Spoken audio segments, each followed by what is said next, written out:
Hello, it's Grandma Karen. Now you have chosen the correct chair and table for sewing, we will begin to look at the different knobs and buttons on your sewing machine. For the first few lessons, you will see that there are several videos. The first one is a generic video covering all machines. The rest are for specific Bernina machines that my grandchildren have. The videos are meant for ages 10 and older and are meant to be done with a mentor, a grandparent, an aunt, friend, or sibling. There is usually a mentor's note at the end of the video. In this video, we'll be looking at the Bernina Aurora 440 Quilters Edition. This is the manual or guidebook for the machine. It has details about all the things I'm showing you. If you have questions, check your guidebook. I put large paper clips on the pages that are important to me. For example, this page labels the parts of your machine. If you do not have a manual, ask your local Bernina dealer if they can get one for you. There are also many manuals for older machines online. The download is often free or has a small cost. You can also print out the worksheet downloads listed under this video and draw on and label your machine. These are my attempt at labeling my machine. This little plastic ledge is the slide-on table socket. We will talk about it in a few minutes. There's also one in the front of the machine. This silver lever is the presser foot lifter, and this is the presser foot. When you start to sew, you put the presser foot down to hold the fabric as it goes through the machine. When you get to the end of sewing, you will put the presser foot up. This presser foot lifter is how you put the presser foot up and down. This is the throat of the machine, and when you use your presser foot lifter, you reach around through the center with your right hand through this throat, and you just feel for the presser foot lifter and you put it down and put it up. We'll talk more about this in our next lesson. This is the presser foot clamping lever. It is much smaller than the presser foot lifter. It's how you put on and take off this presser foot. We'll also practice attaching and removing your presser foot in the next video. Under the presser foot are the feed. They look a little bit like teeth. This is the rear thread guide. Let's look at the right side of the machine. This is the power plug socket. This is where you plug in the power cord to your machine.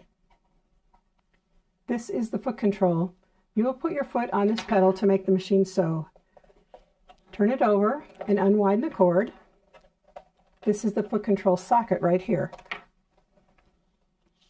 on the side of the machine, that little round hole. And that's where it plugs in. You'll unwind the cord all the way and put this foot control or foot pedal on the floor to sew. If you have a small brother or sister, be sure to turn off and unplug your sewing machine. If you push on the pedal while it's on, they will hurt themselves as the needle goes up and down.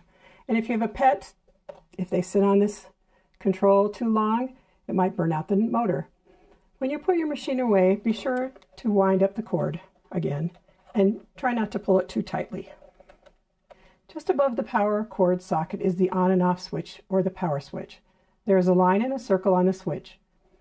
When you press the line, the machine is on. You can see right here that the light turns on, and it makes a little noise as the needle moves into position. When you press the circle, the machine turns off.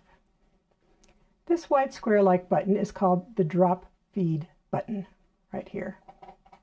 Remember that the feed dog looks like little teeth under the needle. Sometimes I just call it the feed instead of the feed dog. It works with the presser foot to push the fabric through the machine. The photo on the left shows the feed dog up working to push the fabric through the machine. The photo on the right shows the feed dog drop down. It won't push the fabric through the machine. This photo shows two symbols. The red arrow on the left points to the symbol for regular sewing. The feed dog is up and working. The symbol looks like a straight stitch and a zigzag stitch. The green arrow on the right points to the symbol for darning or dropping the feed dog. This symbol means the fabric won't feed through the machine. Let's look at the feed drop button again. If you press the button in, it will stay pressed in. The feed dog is dropped and your fabric will not feed through the machine. Press the button again and it pops back out. This is how it should be when you start sewing. If your machine is not sewing correctly, look at the drop feed button and make sure it is popped out. If you look closely, you can see there's some little teeny symbols that show the sewing and darning next to the button. This is the hand wheel. It is part of the system that makes the needle go up and down and makes the threads form stitches. When you press the foot control, it spins around. It goes pretty fast, so try to keep your hands away from this when it's moving. Sometimes you will move the hand wheel with your hands instead of with your foot control. When you turn the hand wheel with your hands, you need to turn the top towards you, not away from you, like this. The needle will go up and down if you turn it away from you, but it won't make a stitch. We will talk about the reverse button in a later video if you need to go backwards. This is the vertical collapsible spool pin. It swings up when you need it. It has a spool of pink thread on it. Notice the red felt under the spool. The felt helps prevent the spool from jumping off and rolling away. It also helps cut down on the noise of the spool spinning. When I need to put it away, I put the spool down like that, spool pin down like that. And whenever I'm not using it or when I'm putting my machine away, I make sure that it is put down so that it doesn't break off. This other spool pin with the black thread on it is the horizontal spool pin. It has a piece of foam that goes in first instead of red felt. It also needs a spool cap or a spool disc to keep it from coming off the spool pin. We will learn when to use these different spool pins in a later video. These two ports are connect your sewing machine to the embroidery module if you have one, and to the computer. The embroidery module did not come with your machine, but you may have one. It is a large hoop that slides onto the machine. The embroidery module looks like this.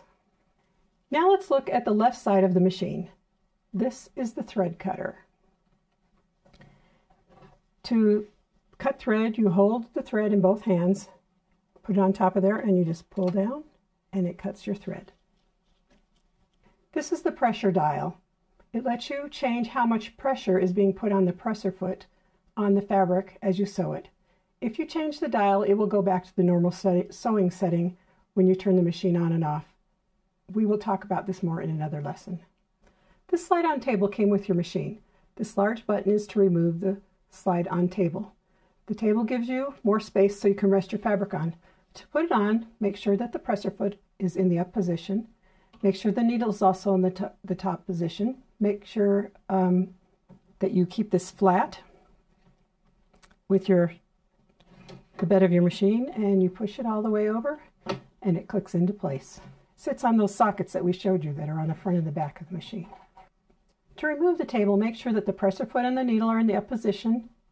Press the large button right here. Pull the table to the left, and without the table on, this is called the free arm right here, free arm sewing. And make sure that you store this properly so it doesn't get stepped on, because it could break easily. For your homework, you need to show your teacher, your parent, or mentor that you understand and can do the following things. You can pause the video or take a photo of the homework. 1. Plug in the machine and the foot control.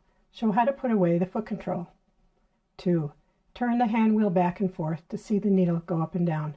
Tell your mentor which way you turn the hand wheel, if you're using your hands to turn the hand wheel instead of the foot control. 3. Make sure the feed dog button is not pressed in. 4. Flip the vertical spool pin up and then back down for storing. 5. Lower and raise the presser foot lifter a few times by putting your right hand through the throat of the machine. 6. Cut a thread with the cutter on the left side of the machine.